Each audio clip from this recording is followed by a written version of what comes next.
Well, my body lies over the ocean. My body lies over the sea. Ooh, my body lies over the ocean. Oh, bring back my body to me. Hello and welcome to the Scott Arizala Show. My name is Travis Allison from camphacker.tv. I'm excited to be talking with Scott. I always say I'm excited. I am excited, Scott. I love this topic. And ready to get going. So, Scott, what are we going to talk about today? Thanks, Travis. I'm excited as well. We're going to talk about more leadership skills, like essential leadership skills. In fact, this is, I think, a part 2 of for just this season on leadership skills. And of course, we could probably do a whole show just on leadership skills. So these are just a handful that I wanted to pick on. But before we actually started to talk about what are some of these skills, I wanted to ask you a real quick question, Travis, which is this: what's your camp superpower? I'm excited to answer that. The one thing that I didn't know I had is the ability to stop a noisy dining hall just by sneezing. And I have tested it in a dining hall of up to 500 people. But in truth, the superpower that adds to my ability as a camp director is actually a shared ability with Beth, who I co-directed with for 14 years. We don't know why it happens, but a situation that absolutely infuriates one of us will make the other one of us calmer. And so we have a heated discussion, or one person's just steaming about something, the other one's quite calm, and then we sort of come up with a solution, and whoever's calm deals with it. Awesome. That's from a co-director standpoint, that's amazing. I would say that mine is I've had many staff along the years tell me this. My superpower seems to be I can get kind of staff to do anything, and moreover for them to think it's sort of their idea.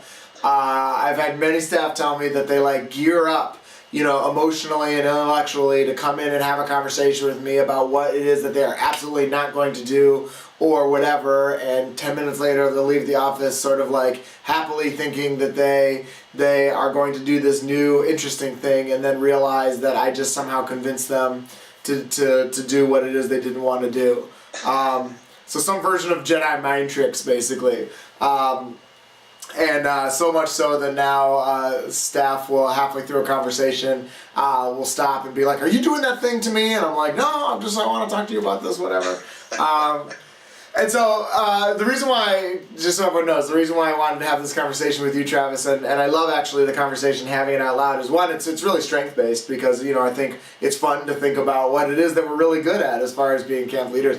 But also, if you take what Travis said about how him and Beth operated and what I said about having conversations with staff, they're built on skills. It's built on a skill set. And we could break down a lot of different things about how Travis and Beth worked as co-directors. There's a lot of obviously good communication there. There was a lot of being able to read each other as co-directors, and that's sort of an essential skill when it comes to leadership. There was a lot being able to sort of understand our own sort of emotional space and how productive that's going to be. And there's all kinds of skills built into what you were saying, Travis. And, for me too, there's just a lot of skills underneath my sort of Jedi mind trick superpower, which is, an ability to listen, an ability to be able to sort of reframe and talk about something and really think about sort of the positive aspects of it, and so on and so forth, and I'm sure a million other things that kind of go into it.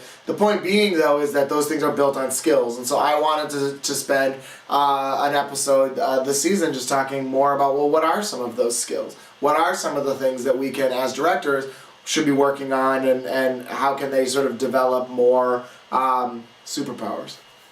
So what's the first thing that they need to consider? What are the first things they're going to work on? Yeah. So as a leader, I think the number one thing we need to be doing with our staff is listening. Now, we did a whole episode on this really geared towards talking to staff about listening to kids, and I think the exact same advice is true for directors and leaders listening to staff.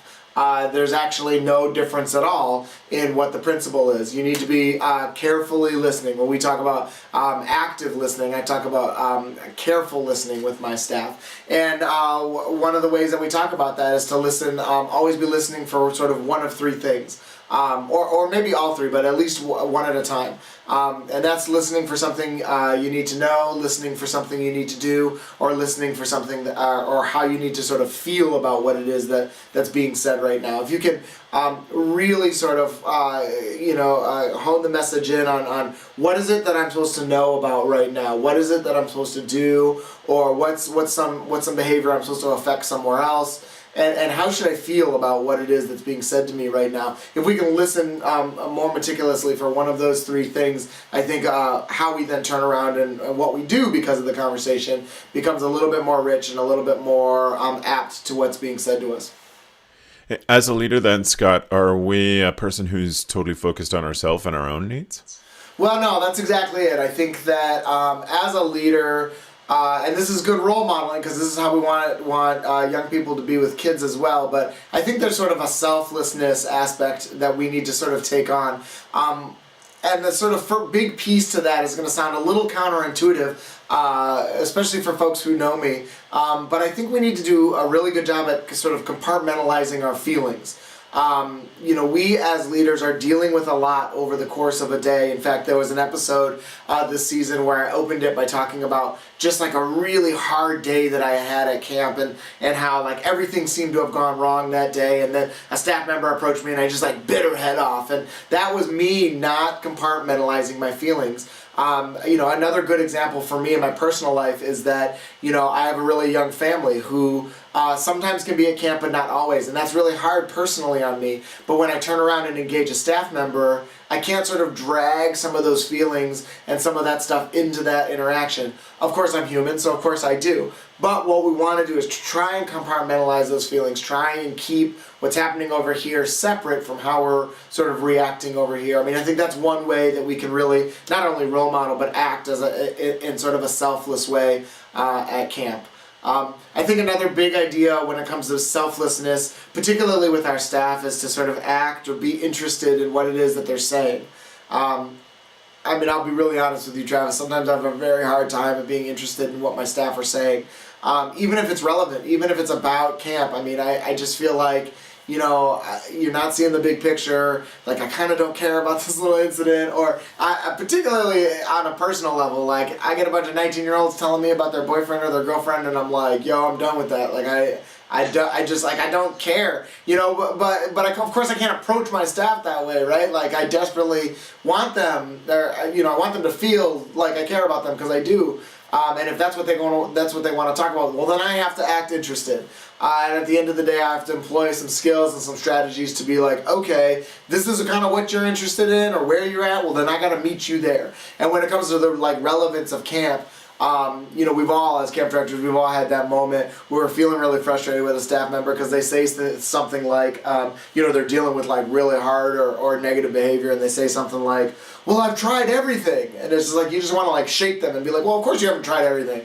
You're 19, you don't even know everything, but we've got to be interested in what they say. We got to meet them kind of where they are and go, okay, wow. It must feel really frustrating that you've tried everything and nothing seems to work. Let's talk about what you've tried and maybe I can add some ideas. That's being interested in that sort of really camp relevant kind of way.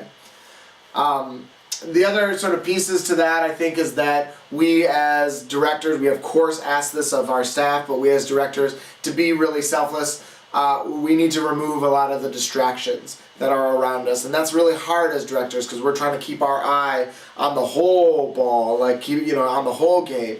And it's hard when you're having an individual conversation to remove some of those distractions.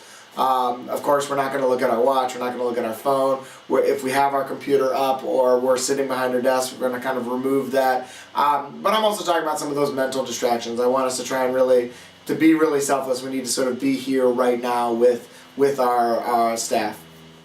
And so you take those distractions out and then you do the thing, which is one of the hardest things in the world for me, is just to focus on just one thing. Doing one thing at a time. Absolutely. It's, I know I've talked about this with you before, Travis. I kind of think that multitasking is a bit of a myth. There's no such thing. In fact, if you break down the word, I think that's impossible, right? To do like many things at once is not possible. You know, it's maybe possible to do a couple of things at the same time, but not really even. Not with any kind of quality anyway. So doing one thing at a time, that's really about being selfless, right? I mean, really concentrating, this is the thing that I'm going to do. And maybe it's I can't complete it. Maybe I have to come back to it so that I have more time to do it or whatever. But doing sort of one thing at a time is super important. What about flexibility, Scott? Is that something that you need to have as a leader? I mean, that's huge, right? I mean, it never goes as planned. As camp people, we know that, right? We spend all of our whole year planning, and then it never goes as planned. In fact, at my camp, we have a saying about our plans that we make, which is we always come up with these big strategies, these big plans for how we're going to change opening day or how we're going to do the luggage differently or whatever, and then we call it living the dream. We're going to live the dream this session, and we're going to do this new big plan, and of course, it never goes as planned, and as the closest we get to doing it as planned, right, that's as much of living the dream as we can really get. And flexibility, when it comes right down to it, is a huge skill that we all need to have. And instead of paying lip service to it, here's what I'd like everybody to do. I'd like you to actually, as a director, I'd like you to actually practice this. And there's like a sort of an analogy you can use, and I talk about this a lot in the trainings that I do. It's like, look, if you were in Midtown Manhattan, you were downtown New York City, you were there for a holiday or visiting a friend or whatever, and you got to get out to LaGuardia to fly home. So far you're on time. You go down, you hail a cab. Do you want to be in the cab that knows the best route from where you are to LaGuardia? Or do you want to get into the cab that may know the best route but also know 1,000 different ways to get there? And the answer inevitably is, well, of course, I want to, get in the cab where the guy knows 1,000 different ways. And I always ask, well, why? If there's a best way, a quickest way, why wouldn't you just want to go that way? And it's because, bar none, if you get into the cab that only knows the best way, that way there's going to be traffic, there's going to be some obstacle. You want somebody who's flexible enough to know, no matter where I am in the city, no matter where I got to get to, I've got a bunch of different ways to get there. I want to use that analogy to talk about camp. Look, camp, almost all of us have a mission statement. Almost all of us have goals and objectives. We're all trying to get something accomplished when it comes to camp. We have goals and objectives for our participants. I do not want to have the staff member that only knows the one best way to make sure that kids have a positive experience, because there's going to be something that gets in the way of that one way that they know how to deliver that experience, and then they're lost. I want to have staff, and I want to have the kind of organization that knows 1,000 different ways to get it done when it comes to working with kids. And so how do we actually do that? Here's what I'd like everybody to do. I'd like everybody to take systems, things that happen at camp, and it could be relatively major ones, like how you receive kids and send kids home every day at day camp. For resident camps, it could be opening and closing day, or it could be your big nighttime ceremony at the end of a session. For any kind of camp, it could be how you're getting kids from outside the dining hall or the meal area into the meal area. It could be really small things. It could be how we transition from archery to arts and crafts, whatever it is. Take systems that you have at your camp, break all your staff down into small groups, give each small group one of these systems, and then tell them, share the cab driver analogy and say, your job is to come up with 5 different ways that we can do this. And then what I want you to do is take one of those new ways, new ideas, new approaches, and try it out. See what happens. If you're really risky, try one of those big ones out. Try a new opening day. Try something. And you're doing 2 things. One, you are actually practicing your own flexibility, right? Because chances are that system is something that you invented 5 years ago, because there was no system to get the kids into the dining hall. You invented it, and that's just now how we always do it. Well, I don't know, maybe some 18-year-old is going to come up with like some creative new way to get kids in the dining hall. It's going to be amazing, right? Maybe they're not. Maybe they're going to come up with some way that is absolutely horrible and doesn't work, but whatever. At least you tried. You're practicing your own skill set around being flexible, and better yet, you're role modeling for staff how to be super flexible. Well, the one thing you know for sure is if you don't give them the challenge or opportunity to try it, then they're definitely never not going to come up with a new way. Absolutely, right? I mean, you're opening the door and you're giving them opportunities to practice, which at the end of the day is huge for them as well. So we need to then move into all of these things, Scott, with a bit of fun and flair and enthusiasm. Yes, absolutely. That's exactly it. Enthusiasm is probably our biggest, sort of one of our biggest skills that we can have as leaders. And I'm talking about more than just like acting excited all the time. I mean, that's something that a lot of us as directors can do, whether we're actually excited about whatever it is that we're doing or not. It almost doesn't matter. We're good at talking to kids about the arts and crafts thing, or getting super pumped about the the evening activity or whatever. I mean, those things are good, but I want to break down enthusiasm as far as like how do we engage it throughout the day. And I really think of enthusiasm as like sort of a three-part process. There's three kind of ingredients to enthusiasm, and one is motivation. And then you got to add some opportunity in there, and then you've got to add your like mode of enthusiasm, or your expression of that, right? And here's sort of what I mean. I'm just going to use myself as an example. Like, what motivates me at camp? What like just gets me going? What lights my fire at camp? What motivates me? Well, hanging out with actual kids at camp motivates me. And by the way, that's just me. That's not for everybody. That's not every director that actually likes and gets excited about hanging out with kids. That's fine. That's totally fine, but you have to be really aware of yourself to understand what that looks like. I mean, I think a lot of camp directors will be shy about saying that. Will be shy about like, I don't actually like hanging out with kids. I like hanging out with the staff who hang out with kids. Get me in front of a bunch of 18 and 19-year-olds, and that really lights my fire, not necessarily hanging out with the 12-year-olds or the 8-year-olds, right? You can break it down even further for me. I don't really like hanging out with the teenagers at my camp. I like hanging out with the little ones. I like hanging out with the 7s, 8s, 9s at my camp. I don't know why. It just is. But I have to recognize that about myself. So what motivates me? Hanging out with kids. I really get motivated by the development of program. So sitting around in the office with my program team, just like brainstorming like some new theme or new game or whatever. And also, I'm also really motivated by really negative behavior. I don't know, it's weird. It sounds really weird, but super negative behavior from campers is something that is super motivating for me. I just love kind of that space at camp.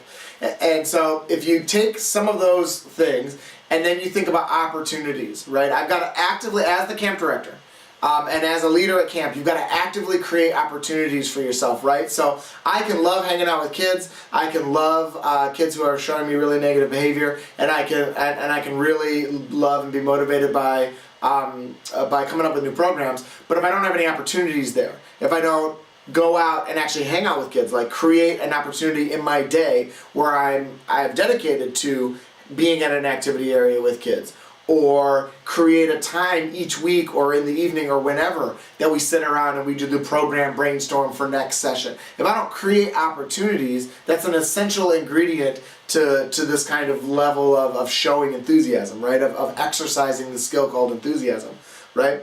And then there's expression. How do I sound? How do I do this? And that's the skill-based stuff that we then have to work on. So I really like hanging out with kids. I make time in my day, that's the opportunity to go out and be with kids. Now, what is it that I actually do, right? And that's, again, me personally, here's what I love to do. I love to actually play. I love to get involved and participate sort of fully in the activity. I love to hang out with one kid just on the side and kind of watch everything else, what's going on, and do that whole like kind of conversation where we're almost sort of mediating the event from the side. That kind of stuff. I love those kinds of things, but I have to clearly think about that in order for me to add all these things to create or to have some enthusiasm about what it is that we're doing at camp. It's just a really different way, I think, to break down and think about this skill called enthusiasm.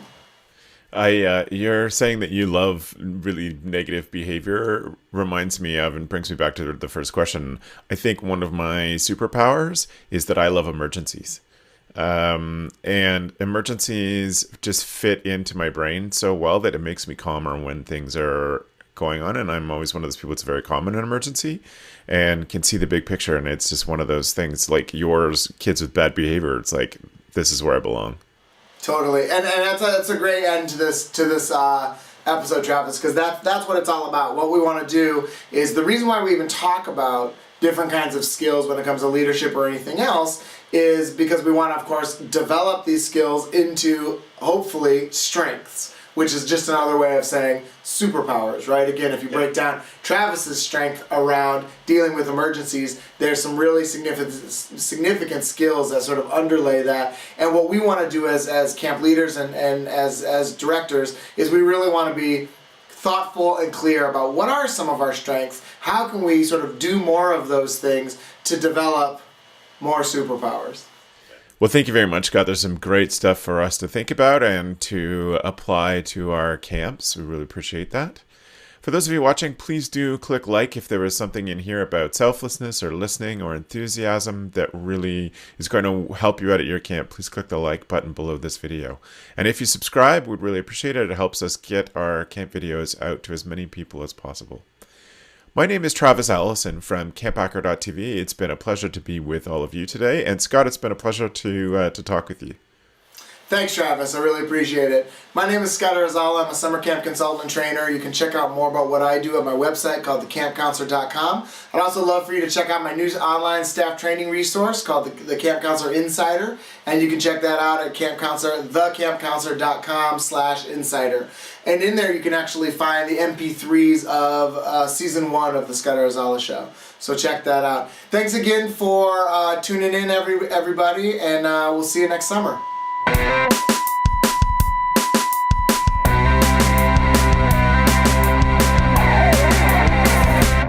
Well, my body